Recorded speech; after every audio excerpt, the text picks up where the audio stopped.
এই মুহূৰ্তত আগবঢ়াইছো মৰ্নিং হেডলাইন্স।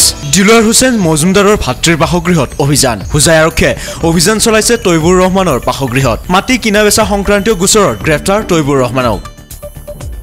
দিলৱাৰ সাংবাদিক নহয়, ডাম্পাৰ বেপাৰীহে। দিলৱাৰৰ ঘৰখনক মাটিৰ দালাল বুলি সকলোৱে জানে। দিলৱাৰ হুছেইনৰ ভাতৃৰ গ্ৰেপ্তাৰক লৈ মুখ্যমন্ত্ৰী হিমন্ত বিশ্ব শৰ্মাৰ প্ৰতিক্ৰিয়া।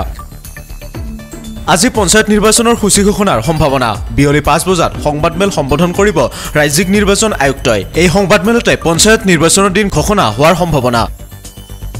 আজি গুৱাহাটীৰ সকলো আৰক্ষী থানাত ভেৰিফিকেশ্যন মেলা। মহানগৰ আৰক্ষী আয়ুক্তৰ অধীনত থকা সকলো থানাত ভেৰিফিকেশ্যন মেলা।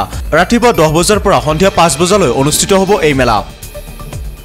মেট্ৰিক পৰীক্ষাৰ্থীক চৰকাৰে আগবঢ়াব মাহেকত 300 টকা। টিউচনৰ বাবে মাহে 300 টকাকৈ দিব চৰকাৰে। পৰীক্ষাৰ্থীৰ বেংক একাউণ্টত সোমাব এই ধন। পৰীক্ষালৈ 6 মাহ থকা সময়ৰে পৰা প্ৰদান কৰা হ'ব এই ধন। 1 এপ্ৰিলৰ দিনে শুভাৰম্ভণি ৰাজ্য চৰকাৰৰ অভিলাষী মহিলা উদ্যমিতা আঁচনিৰ। 27 লাখ মহিলাক চৰকাৰে প্ৰদান কৰিলে 10,000 টকা। বিহালীত অনুষ্ঠানৰ শুভাৰম্ভণি কৰিলে মুখ্যমন্ত্ৰী ডক্টৰ হিমন্ত বিশ্ব শৰ্মাই।